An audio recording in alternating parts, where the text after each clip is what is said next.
welcome to another Member Spotlight from LEAD. I'm here at Wesley Mission and with lovely Veronika. Hi, thank you. Thanks so much. So I am the Senior Program Manager and I've been at Wesley for coming up to 6 years this September. And in my role, I oversee our 3 program managers who run our 3 sites, so Penrith, Cumberland and Blacktown. We know that Wesley plays a significant role in supporting vulnerable community members, right from children, young people, families.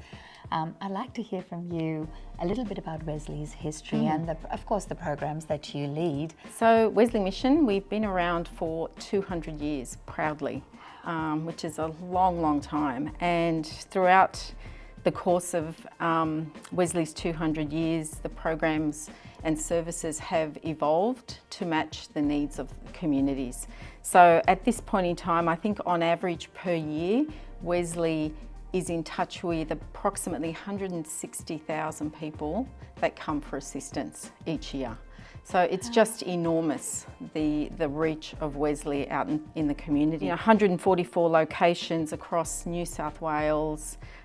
We cover vast regions, remote regions, from small programs to large programs, such as family preservation, where we have over 120 staff. So very widespread service. As a service, we provide weekly in-home visiting, supporting parents to achieve goals that they set for themselves.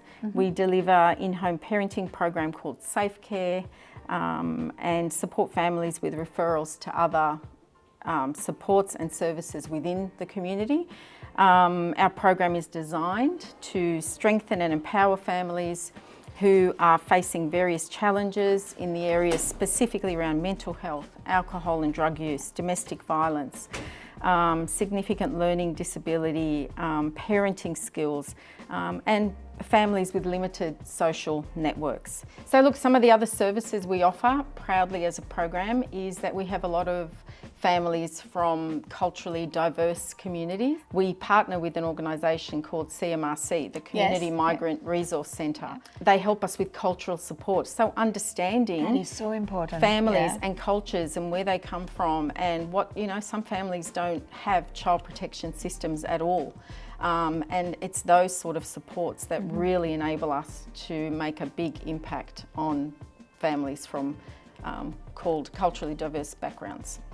And that's what LEAD, as a workforce development leader in this space, is what we encourage and want to see more in the sector, where our services are more culturally responsive.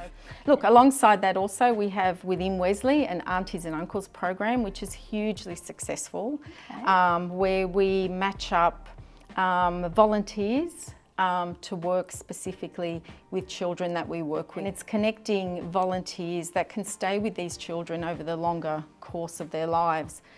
I also am aware that you do a lot of work with our Aboriginal and Torres Strait Islander communities, supporting them.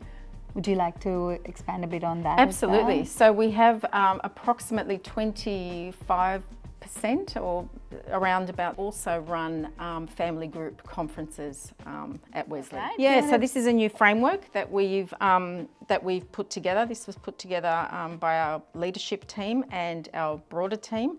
And we, it comprises of our principles at the centre and at the core of all the work we do.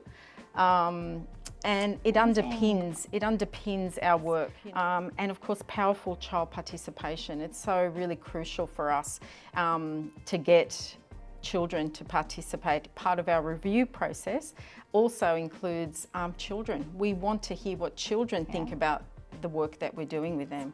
Amazing, Veronika. Thank you so much for joining us and sharing so much about Wesley.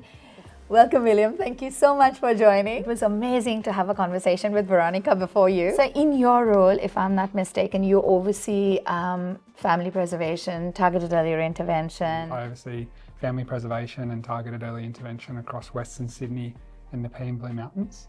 I've been at Wesley for a bit over 2 years, taken on the targeted early intervention only for the past few months. So that's been a really great exposure for me. And don't get too comfortable with the targeted earlier intervention term, because we'll soon change it now. I know. I'm still, I'm on a learning journey with that. We all are on a learning journey. In the next 5 years, where do you see Wesley?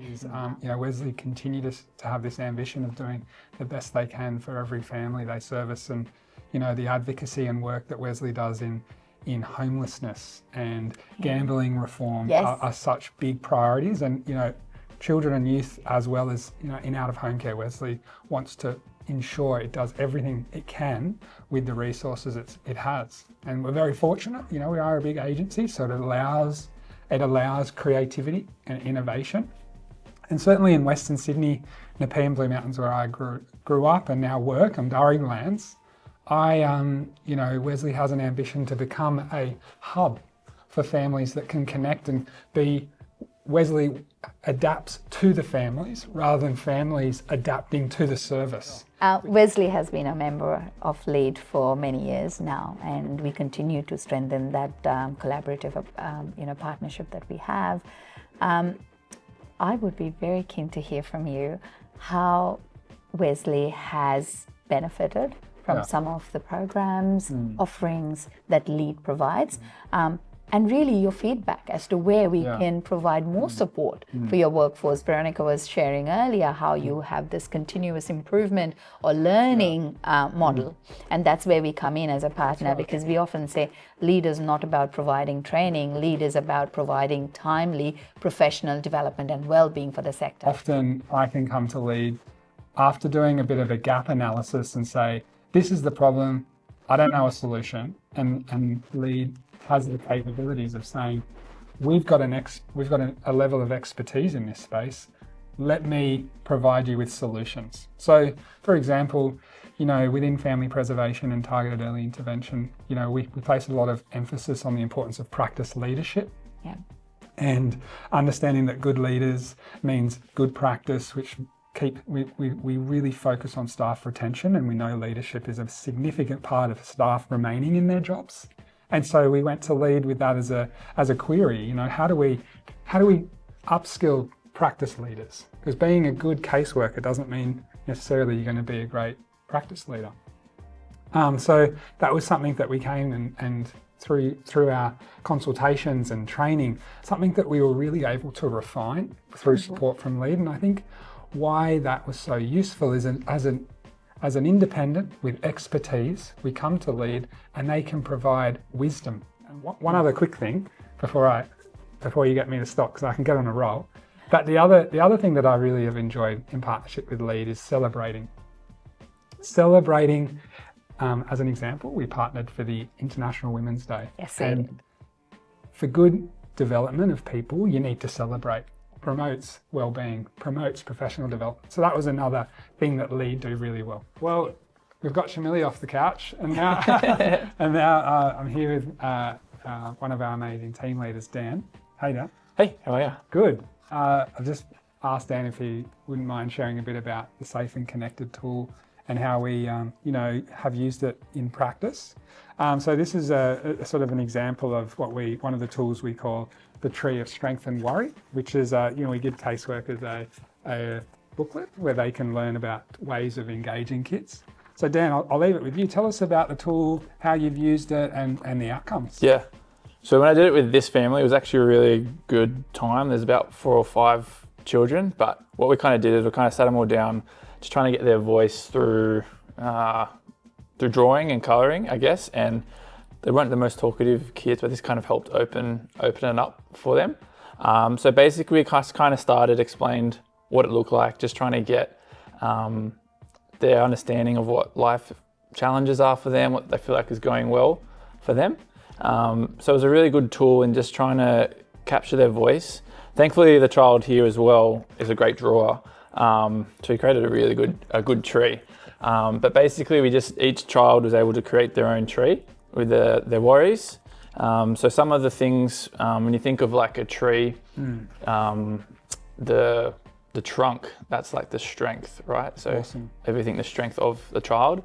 So when they were kind of understanding, like grasping of what a tree looks like and everything like that, they would kind of open up more about some of their own strengths, and then trying to put it together as a family too. So as well. So yeah, a lot of things they talked about as families, feeling positive about themselves when they have food and water and shelter. That's when they feel like they can thrive as well. So without having to like articulate those things, they can use it through drawings and play. Awesome. Oh, that's great. It's really appreciate sharing, and look, we look forward to sharing more at the upcoming symposium.